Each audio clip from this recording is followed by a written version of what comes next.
Thanks very much for joining us for the Intermodal Logistics Podcast. On each episode, we'll cover topics important to the road plus rail combination of intermodal, including the state of the market.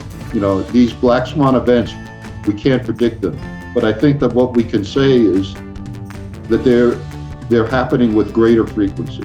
Ports. But we need to keep in mind, especially as a port authority that is sort of at the center of all this activity, we're not just a gateway.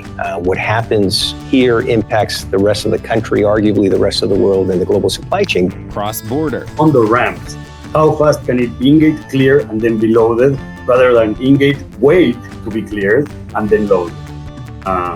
But yeah, in the overall, it's a better process by rail. And types of cargo. Lumber historically tends to really be one of the first raw commodities that provides an indication or provides some sort of signal that a trend is changing. To name a few.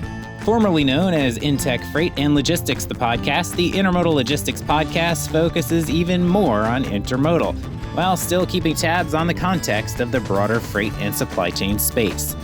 Join hosts Kevin Baxter, Shelley Austin, and Rick Lagore for an informative and fun look at intermodal with the Intermodal Logistics Podcast, available wherever you get your podcasts.